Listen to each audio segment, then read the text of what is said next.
Assalamualaikum warahmatullahi wabarakatuh. Salam dan bahagia untuk kita semua guru-guru hebat.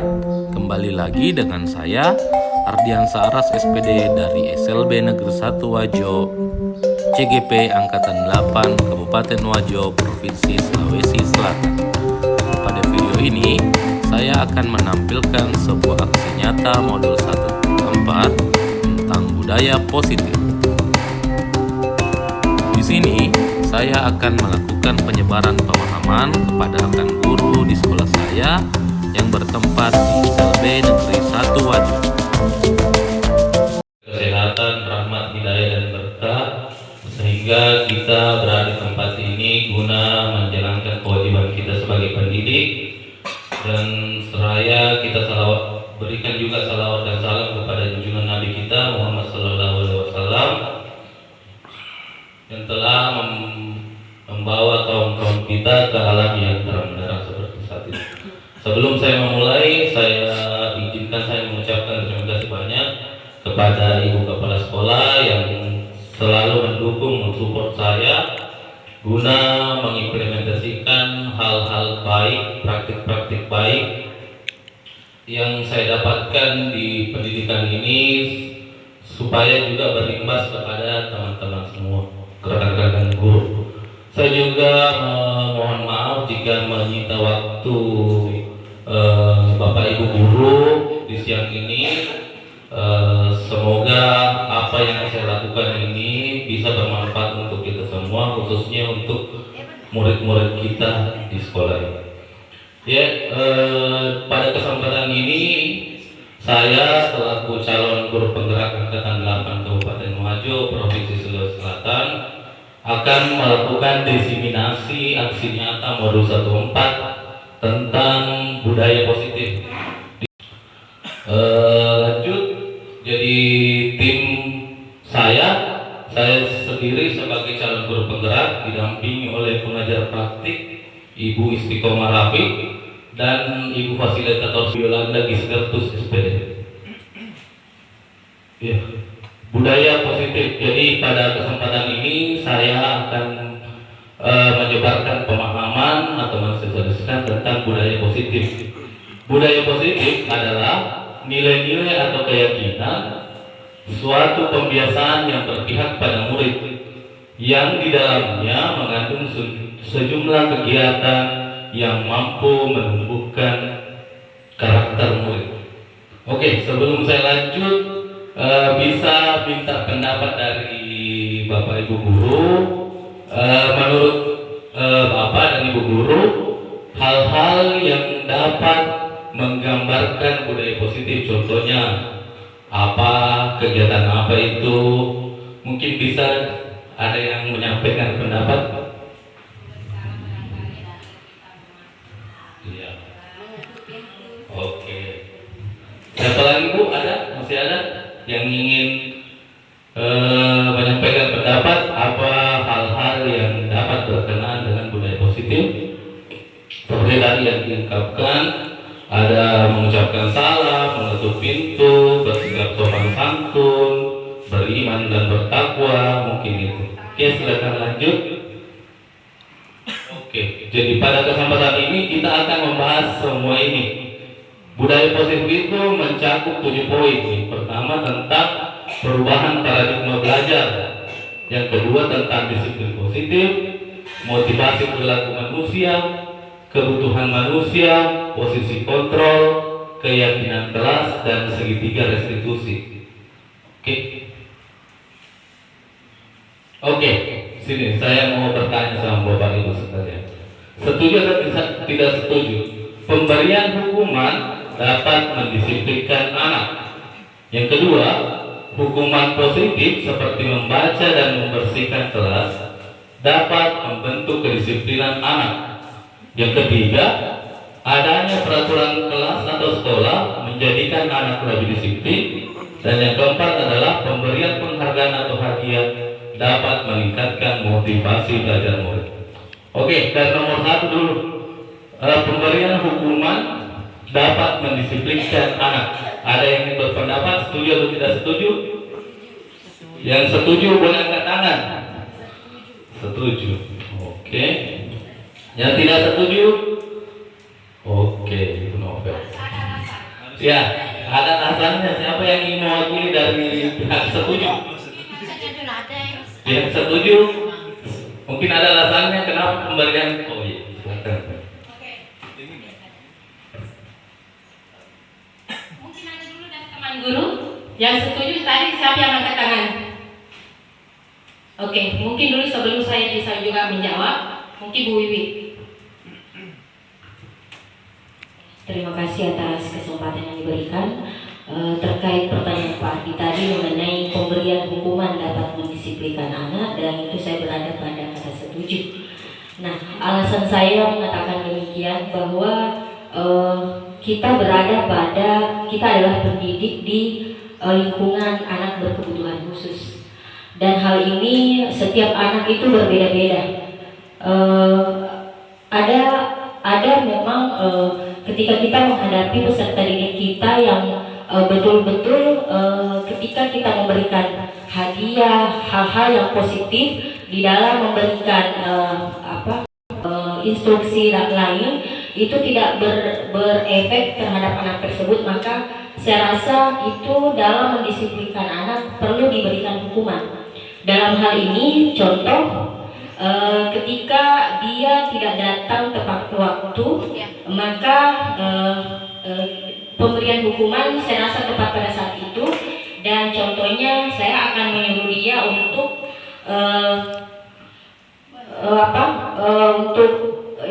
saya berikan menyuruh anak itu siswa saya untuk mencari sampah yang sekiranya bisa dia buang, dan itu akan menjadi pemikiran terhadap dia bahwa ternyata kalau saya terlambat dan tidak melaksanakan seperti halnya piket, nah saya akan disuruh untuk membuang sampah, mencari sampah untuk dibuang. Saya rasa itu adalah suatu bentuk hukuman yang bisa mendisiplinkan anak.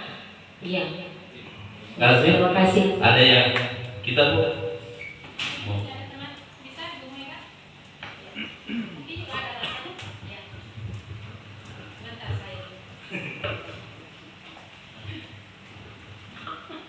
Bismillahirrahmanirrahim. Assalamualaikum warahmatullahi wabarakatuh. Kebetulan juga saya berada pada kata setuju, maka saya juga tidak jauh beda dengan apa yang tadi disampaikan oleh Ibu Wiwi, bahwa saya sering juga melakukan memberikan hukuman, tapi hukuman yang positif untuk demi kebaikan anak-anak kita, karena apalagi anak-anak kita adalah anak yang berkebutuhan khusus, maka harus kita memberikan sedikit ada kekerasan, bukan kekerasan apa, karena kapan kita tidak tindaki maka dia seenak-enaknya saja, karena kalau sama orang tuanya itu kasih sayangnya terlalu tinggi, terlalu manja. Jadi anak-anak kita harus kita juga memberikan sedikit hukuman. Itulah kalau setiap dia datang terlambat atau dia sering melempar mengganggu temannya, maka saya biasa juga memberikan hukuman supaya dia tahu bahwa kalau saya begini saya dihukum. Itu. Terima kasih. Assalamualaikum warahmatullahi wabarakatuh. Jadi saya tinggal melengkapi saja dari dua rekan tadi. Betul apa yang dikatakan sama Ibu Wiwi, apa yang dikatakan sama Ibu Mega. Di sini perlu kita memberikan hukuman kepada anak dalam tanda kutip. Hukuman bukan untuk hukuman fisik seperti itu. Kenapa? Karena kapan kita tidak memberikan hukuman anak ini melanggar, terutama karena kita berbicara dalam lingkup kita, ini ada anak tidak paham bahwa apa yang dilakukan ini sudah menyalahi aturan. Seperti ada contoh yang disampaikan Ibu Wiwi, terlambat umpama, kalau tidak dikasih hukuman pasti akan mengulang dan mengulang terus. Termasuk seperti kemarin si tadi yang otis? Si Berry. Si Berry kemarin pada saat awal dia masuk di sekolah kita itu senangnya dia memukul temannya. Dia menyemprot temannya, ketapel temannya, saya suruh kembali. Kamu tembak dia. Disemprot temannya, semprot dia. Apa makna yang ada di dalam? Supaya si Berry dapat mengetahui bahwa hal ini menyakitkan, hal ini salah. Dan alhamdulillah kita lihat perkembangannya. Si Berry, apa yang dulu dia lakukan pada saat masuk di kita itu dapat berubah. Jadi saya simpulkan saja dari teman seperti itu, sehingga saya harus diberikan hukuman. Tapi kutipnya, tanda kutip itu hukuman bukan yang fisik. Hukuman perubahan apa yang dilakukan harus seperti itu juga kita berikan hukuman. Jadi mungkin lagi barangkali Pak Ardi yang tidak setuju itu pasti ada alasannya. Oke, nanti kalau masalah setuju atau tidak setujunya beserta alasannya mungkin di akhir sesi kita tahu jawabannya. Jadi untuk selanjutnya, hukuman positif seperti membaca dan membersihkan kelas dapat membentuk kedisiplinan kelas. Saya cuma mau tahu mana yang setuju sama tidak setuju. Iya. Ada yang setuju dengan hal ini? Hukuman positif dapat seperti membaca dan membersihkan kelas dapat membentuk kedisiplinan positif. Oke, setuju. Yang tidak setuju?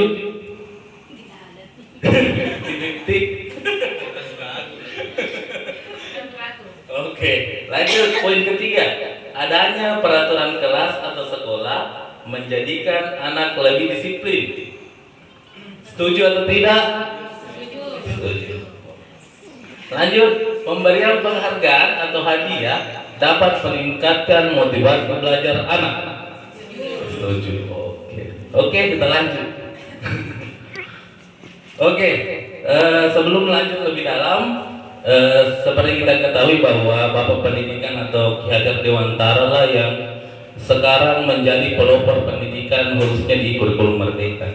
Jadi beliau mengatakan bahwa pendidikan diartikan sebagai tuntunan dalam hidup tumbuhnya anak-anak, menuntun segala kodrat yang ada pada anak-anak agar mereka dapat mencapai keselamatan dan kebahagiaan yang setinggi-tingginya baik sebagai manusia maupun anggota masyarakat. Jadi yang harus digarisbawahi adalah keselamatan dan kebahagiaan. Jadi itu cita-citanya Ki Hajar Dewantara yang digambarkan di kurikulum Merdeka ini, yaitu keselamatan dan kebahagiaan, supaya murid itu selamat, mendapat keselamatan di masyarakat dan kebahagiaan. Artinya mereka mempunyai pendapat sendiri. Kadang itu anak-anak itu bisa berpendapat kalau dikasih jawaban sama orang. Kadang juga itu gitu sebagai orang dewasa. Ini menjawabmu, nah ikutin itu. Tapi yang diinginkan oleh filosofi Hajar Dewantara bahwa kau harus punya pendapat sendiri, pendirian sendiri. Itulah yang diciptakan oleh beliau. Oke, lanjut. Oke. Pertama, perubahan paradigma belajar. Pembelajaran dengan paradigma baru adalah pembelajaran yang dirancang berdasarkan prinsip pembelajaran berdiferensiasi, sehingga para murid sesuai dengan kebutuhannya dalam mewujudkan dimensi profil pelajar Pancasila. Jadi di sini berdiferensiasi adalah mengetahui kemauan anak, karena anak, tipe belajar anak itu kan ada 3, ada audio, visual, dan kinestetik. Jadi kita harus mengasesmen anak, kira-kira murid ini suka yang audio, visual, atau kinestetik. Lanjut. Selanjutnya perubahan paradigma pembelajaran. Nah, sekarang bisa berpasang-pasangan, mungkin bersebelahan, mungkin Bu Wiwi sama Bu Mul, Bu Nini sama Via, Bu Satri sama Bu Ana, Bu Mega sama Bu Ria. Jadi di sini ada percobaannya itu Anda dan teman Anda melakukan kegiatan cobalah buka. Nah, satu, ambillah sepotong kertas, kemudian remas dan genggam. Rekan Anda mencoba segala cara untuk membuka kepalan tangan Anda. Terus teman Anda boleh membujuk. Jadi ada satu sebagai peran sebagai penggenggam tangan, ada satu sebagai pembujuk. Bisa membujuk, bisa menghardik, bisa mengintimidasi, boleh memarahi, boleh menggoda, boleh menggelitik, boleh iming-iming apa terserah. Tapi bisa juga menawari Anda uang agar Anda bersedia membuka kepalan tangan Anda. Jadi ada kertas, di kertas itu bisa ditulis hal yang sangat berharga buat Anda. Jadi ada satu yang berperan sebagai orang yang mempunyai barang berharga dan satu orang berperan dan satu mencoba untuk membujuk. Apa? Kalau ada yang berhasil silakan diangkat tangannya kalau berhasil dibuka. Bisa juga dipaksa ya punya dianu tangannya.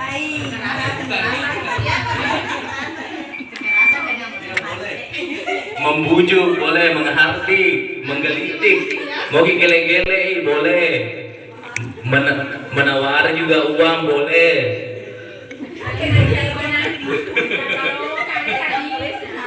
Oke, silakan. Kalau ada yang berhasil, silakan angkat tangan. Mungkin waktunya 1 menit dari sekarang. Ya, dicoba rayu temannya, apakah temannya mau membuka rahasia atau hal yang menarik itu. Iya, ada berbagai cara, boleh dihalalkan semua caranya. Mau dipaksai, mau gele-gele, mau kita wari uang juga boleh. Kalau ada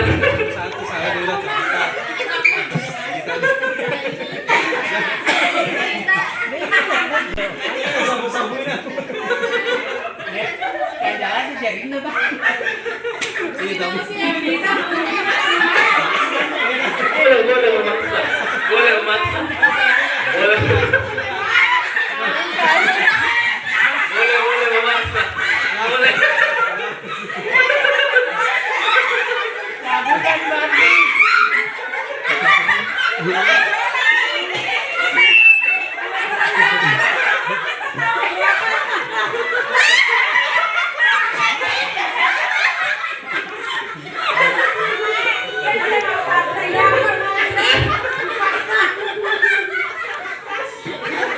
Oke. Iya. Jadi yang berhasil siapa? Berhasil ya. Apa hal berharganya Pak Aming dituliskan? Abdurrahman. Oh, anaknya. Oke. Kalau Bu Rahma menurut Amin. Jodoh 2023. Amin. Amin, amin, amin, amin. Oke, bisa terima. Jangan lagi Ki, udah ngapain?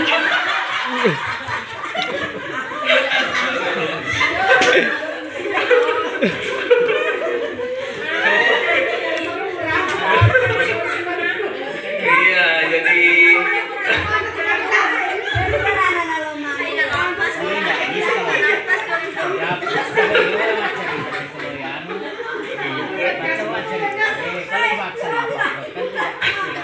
oke, terima kasih banyak Ibu Bapak Guru yang telah berpartisipasi. Jadi selamat juga untuk rekan-rekan guru atau Bapak Ibu guru yang berhasil menggoda teman-temannya sehingga mau membuka rahasia atau barang berharga miliknya. Oke, silakan lanjut. Jadi kaitannya tadi permainan yang Ibu Bapak lakukan itu dengan pengubah paradigma stimulus respon ke pendekatan teori kontrol.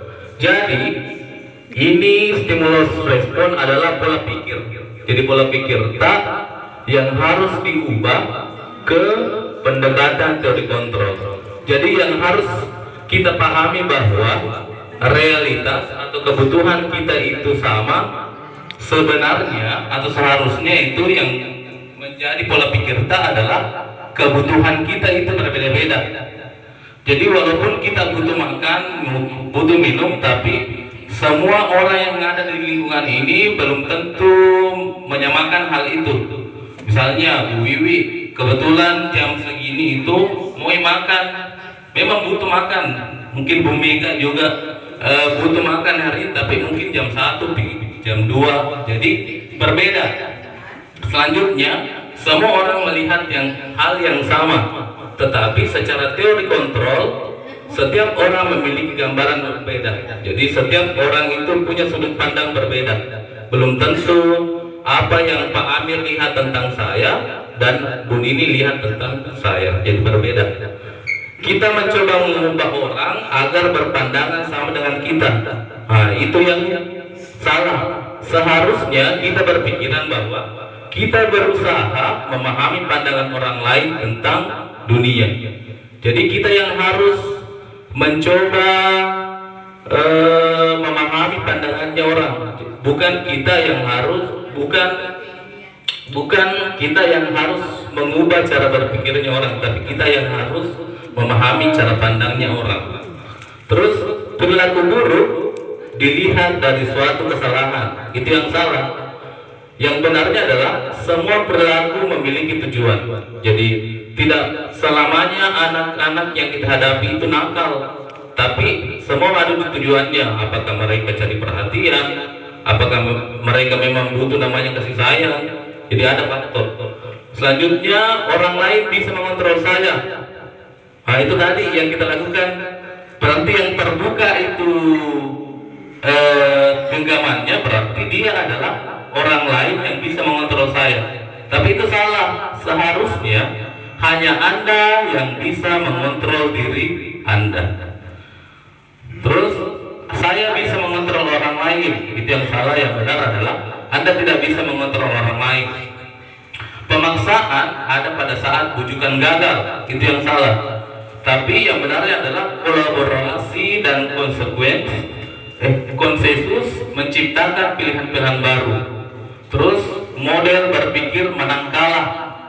Jadi yang salah itu kalau kita dalam suatu kolaborasi ada menang ada kalah. Seharusnya yang benarnya adalah semuanya menang. Jadi itu teori berpikir paradigma baru yang harus kita tanamkan. Oke, selanjutnya. Oke, lanjut disiplin positif. Disiplin positif secara makna dalam budaya kita, disiplin itu dimaknai sesuatu yang dilakukan seseorang pada orang lain untuk mendapatkan kepatuhan. Tetapi Ki Hajar Dewantara mengatakan, di mana ada kemerdekaan, disitulah harus ada disiplin yang kuat. Disiplin yang dimaksud adalah disiplin diri yang memiliki motivasi internal. Ya, itulah gunanya budaya positif ini dari kurikulum Merdeka. Yang ingin ditonjolkan atau ingin diciptakan adalah motivasi internal, bukan motivasi eksternal. Maka kita memerlukan pihak orang lain untuk mendisiplinkan kita atau motivasi eksternal, karena berasal dari luar, bukan dari dalam diri kita. Jadi yang mau diharapkan adalah motivasi internal. Oke, lanjut. Disiplin positif. Seseorang yang memiliki disiplin diri berarti mereka bisa bertanggung jawab terhadap apa yang mereka lakukan, karena mereka berdasarkan tindakan mereka pada nilai-nilai kebajikan. Jadi kesimpulannya adalah disiplin positif adalah suatu cara penerapan disiplin positif tanpa kekerasan dan ancaman dalam praktiknya, yang mengedepankan komunikasi efektif antara guru dan murid. Jadi di kurikulum Merdeka ini atau di saat ini yang diharapkan pemerintah adalah caranya mendisiplinkan murid adalah dengan tanpa kekerasan dan ancaman, tapi dilakukan dengan komunikasi efektif. Caranya nanti. Sebagai pendidik, tujuan kita adalah menciptakan anak-anak yang memiliki disiplin diri sehingga mereka bisa berperilaku dengan mengacu pada nilai-nilai kebajikan universal dan memiliki motivasi intrinsik bukan ekstrinsik. Ya. Nilai-nilai kebajikan universal. Nilai-nilai kebajikan universal adalah nilai kebajikan yang disepakati bersama. Nilai-nilai ini merupakan payung besar dari sikap dan perilaku kita, merupakan nilai-nilai yang menjadi fondasi kita dalam berperilaku. Oke, ada 6 nilai-nilai kebajikan universal. Yang pertama adalah profil pelajar Pancasila. Tentu Bapak Ibu guru sudah paham mengenai profil pelajar Pancasila yang saat ini kita terapkan di sekolah. Ada juga IEPP, ada 9 pilar karakter untuk kita semua di kelas untuk membuat yang namanya keyakinan kelas, bukan ini lagi peraturan kelas. Jadi sekarang itu kalimatnya dipositifkan karena peraturan itu kayaknya ke arah negatif, jadi diubah ke menjadi keyakinan kelas. Selanjutnya motivasi perilaku manusia. Nah ini yang paling menarik. Sebagai seorang guru, saat Anda hadir mengajar di sekolah tepat waktu, motivasi apakah yang mendasari tindakan Anda? Nah, ada yang berpendapat kira-kira kalau datang ke sekolah tepat waktu, apa motivasi kita?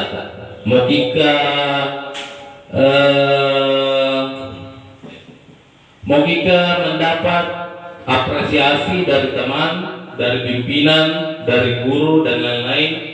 Apakah ada alasan lain kenapa teman-teman guru mau datang tepat waktu mengajar ke sekolah? Ada yang mau berpendapat? Ya, silakan. Terima kasih atas kesempatan yang diberikan.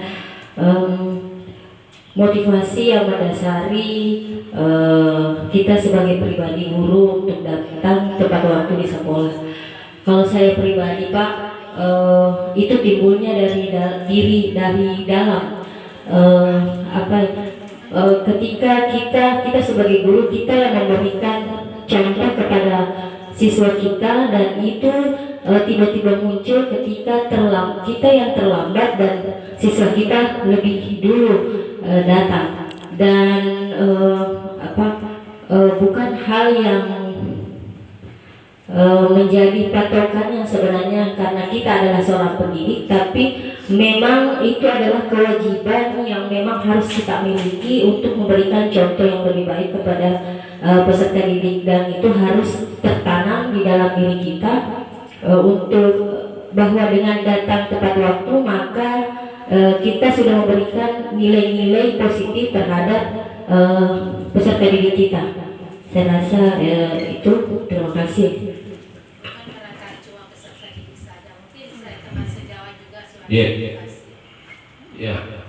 Ya, mungkin secara garis besar seperti itu yang disampaikan oleh Bu Wiwi dan Bu Aji. Oke, silakan lanjut Bu Wiwi. Oke, jadi motivasi perilaku manusia itu ada 3. Yang pertama, untuk menghindari ketidaknyamanan atau hukuman. Itu. Yang kedua, untuk mendapatkan imbalan atau penghargaan dari orang lain. Dan yang ketiga, untuk menjadi orang yang mereka inginkan dan menghargai diri sendiri dengan nilai-nilai yang mereka percaya. Oke, jadi dari jawaban tadi Bu Wiwi mungkin masuk ke poin ketiga, untuk menjadi orang yang mereka inginkan dan menghargai diri sendiri dengan nilai-nilai yang mereka percaya. Oke, lanjut.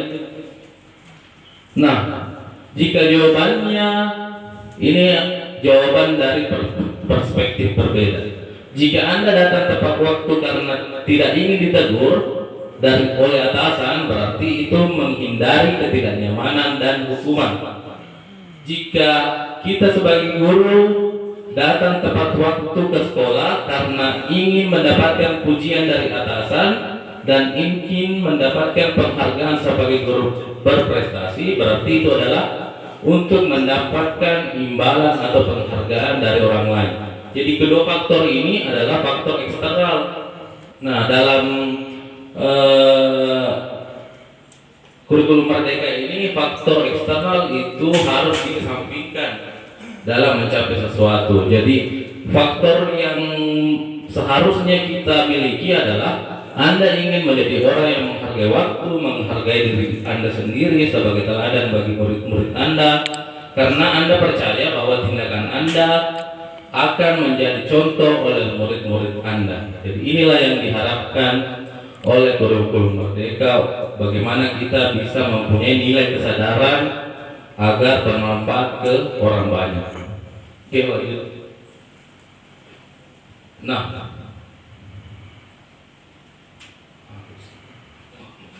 hukuman atau konsekuensi.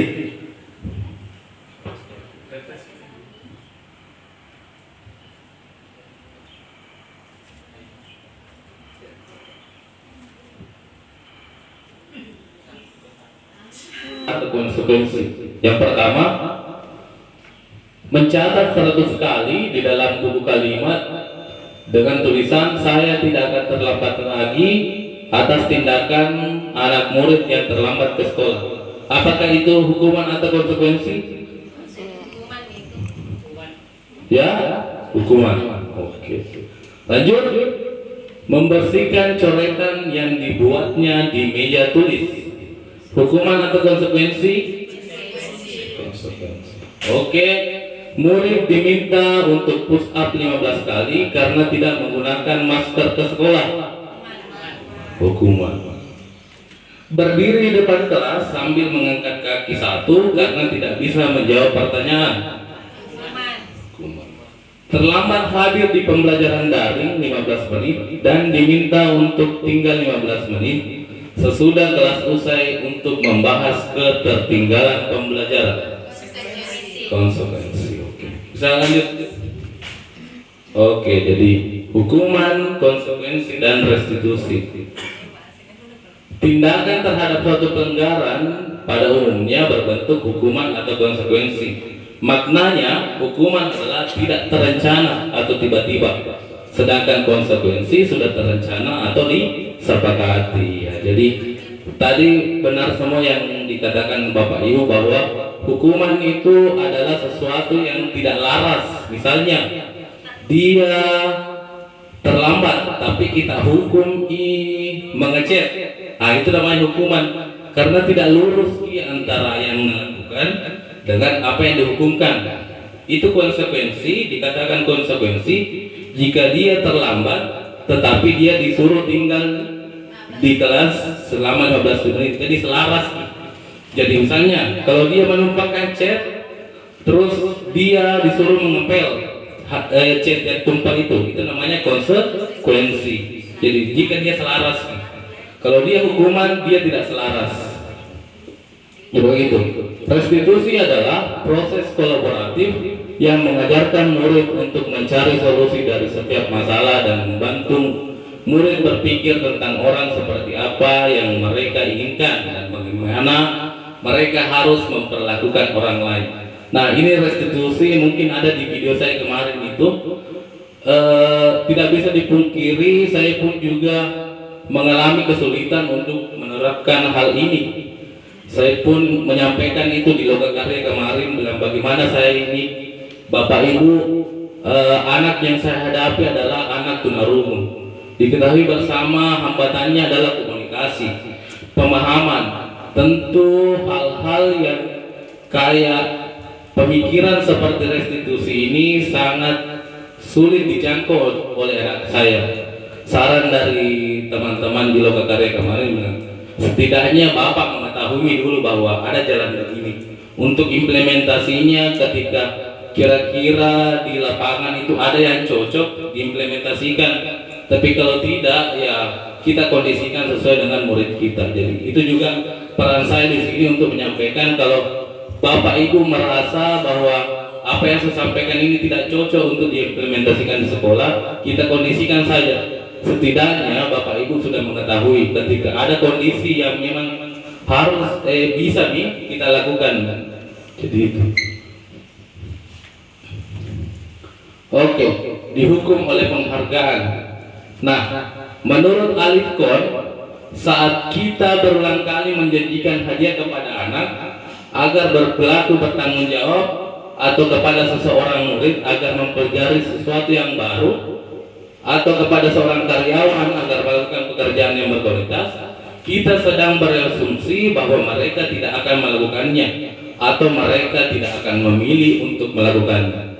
Jadi menurut beliau ini, jika kita menghadiahi orang atau murid kita sesuatu, dia menganggap bahwa itu tidak baik menurut beliau.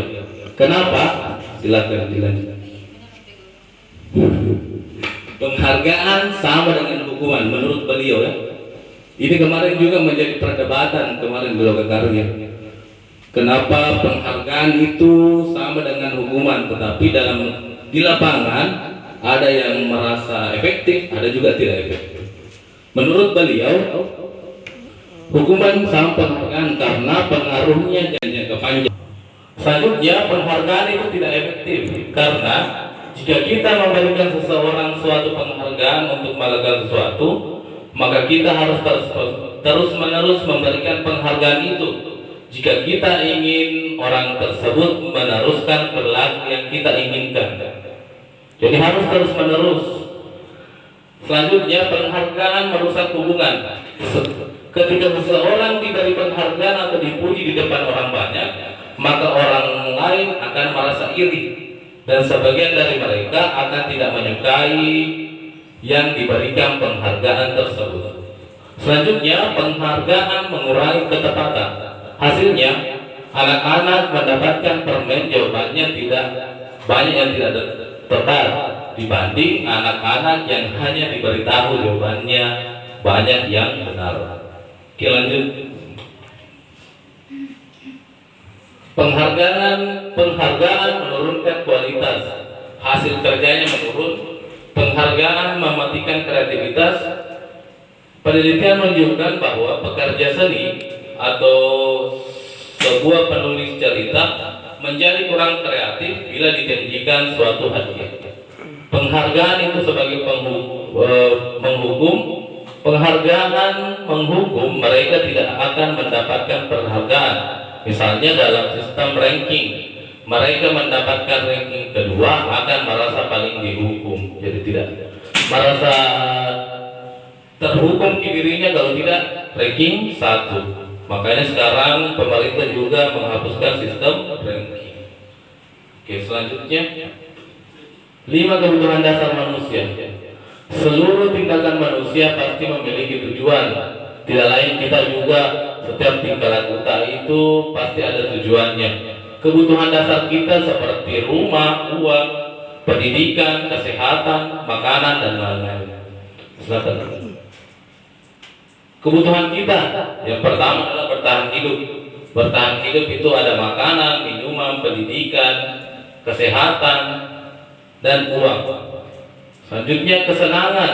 Kita juga butuh namanya kesenangan. Kita butuh namanya kebebasan. Kita butuh namanya rasa kasih sayang dan diterima. Dan kita butuh namanya penguasaan. Selanjutnya studi kasus.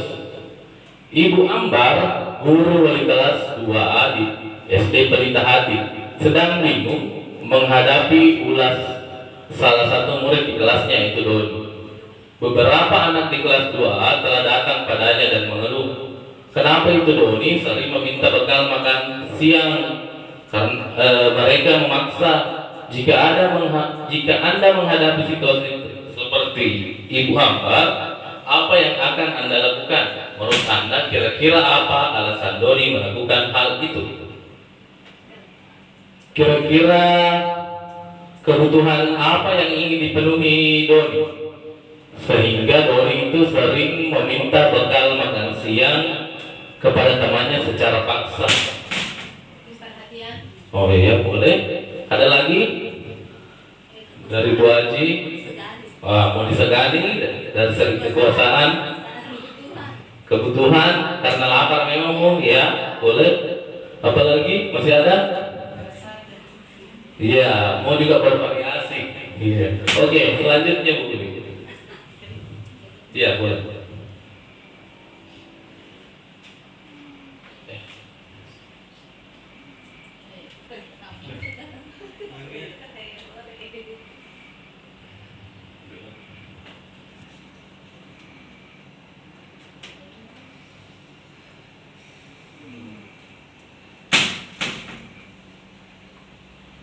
Merasa bosan dengan makanan yang itu saja, berarti dia ingin kebebasan.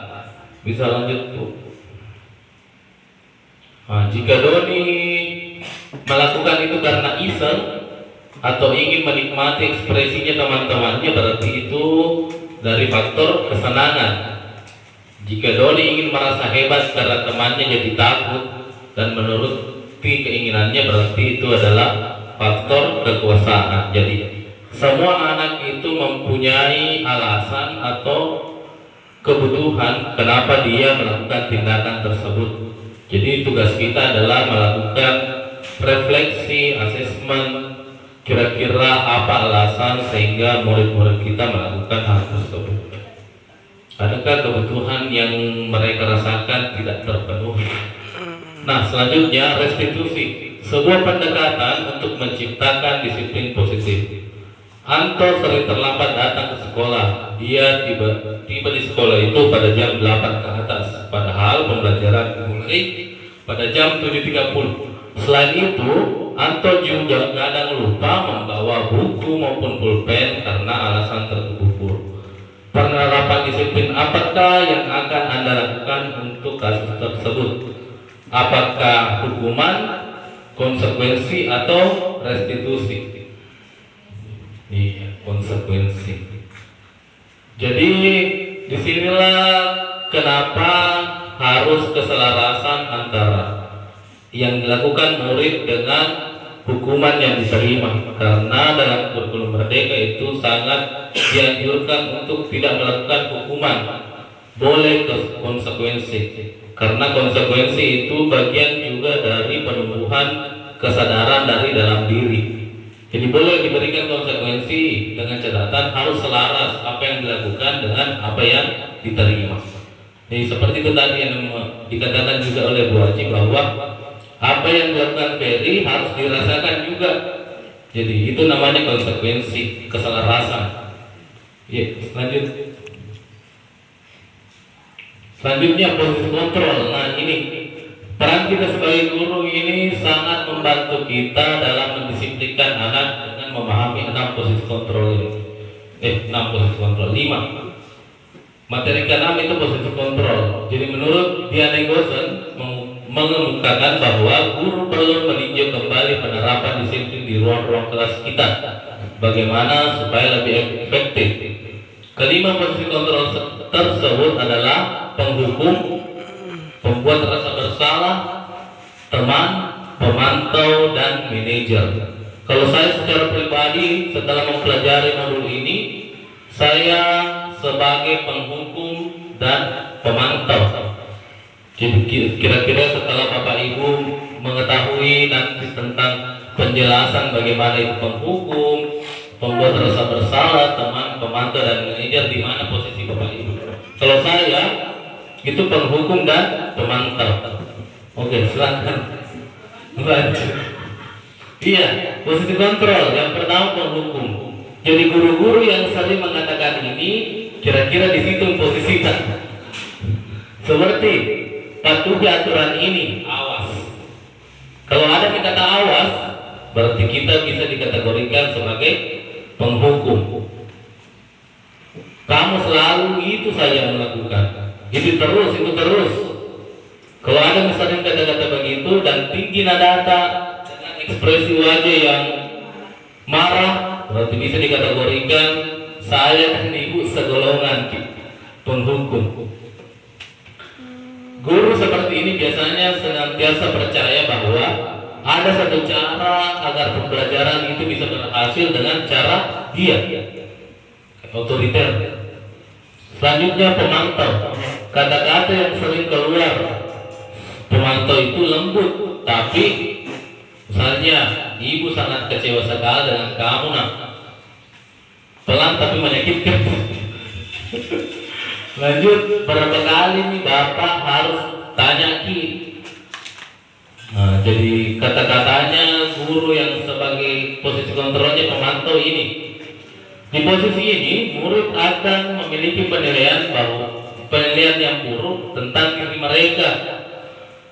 Murid merasa tidak berharga dan telah mengecewakan orang-orang di sekitarnya. Selanjutnya teman, posisi ini berupa hubungan yang baik antara guru dan murid. Mereka sering berkata, ayo bantulah demi bapak ini naik, demi ibu naik. Ayo disapu itu demi bapak, demi ibu dibersihkan. Jadi kalau kita sering mengatakan hal itu berarti posisi kontrol itu sebagai teman. Atau ya sudah berapa kali nih, tapi tidak apa-apa nih nak. Nanti ibu bantu bereskan. Nah, jadi kalau kita sering mengatakan hal itu kepada muridnya, berarti posisi kontrol kita dengan murid adalah sebagai teman. Hal negatif dari posisi teman adalah bila suatu saat guru tidak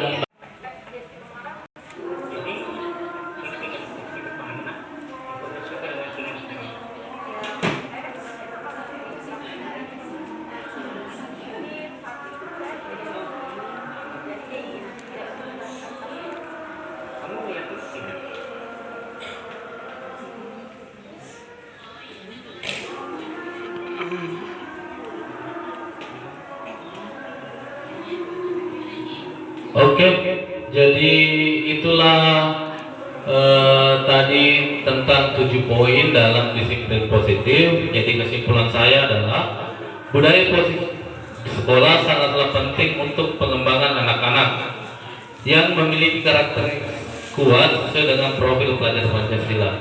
Untuk mewujudkan hal itu diharapkan semua warga sekolah meyakini, memiliki dan menerapkan nilai-nilai kebajikan yang telah disepakati dan mengimplementasikan keyakinan kelas.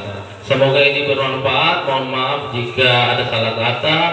Terima kasih banyak Bapak Ibu. Semoga ini menjadi hal-hal praktik baik untuk kita semua. Mohon maaf mengganggu waktu Bapak Ibu. Lebih dan kurangnya mohon dimaafkan. Assalamualaikum warahmatullahi wabarakatuh.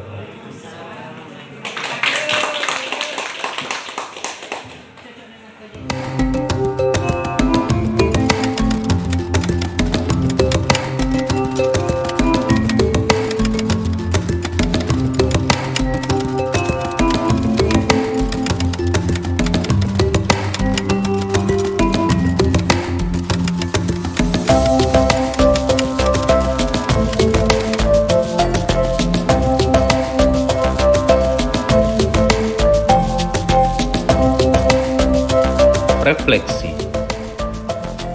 Pelaksanaan diseminasi atau penyebaran pemahaman tentang budaya positif saya peruntukkan kepada rekan guru yang ada di sekolah saya dengan bertempat di SLB Negeri 1 Wajo yang diikuti oleh sebanyak 20 orang peserta.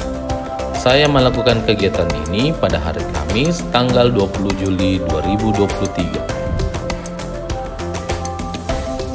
Refleksi kedua, pelaksanaan pembuatan keyakinan kelas bersama dengan murid kelas 3 tunarungu. Saya melakukan pada hari Jumat pada tanggal 21 Juli 2023. Murid-murid saya sangat antusias dalam melakukan pembuatan keyakinan kelas ini. Terima kasih guru-guru hebat. Semoga bermanfaat. Assalamualaikum warahmatullahi wabarakatuh.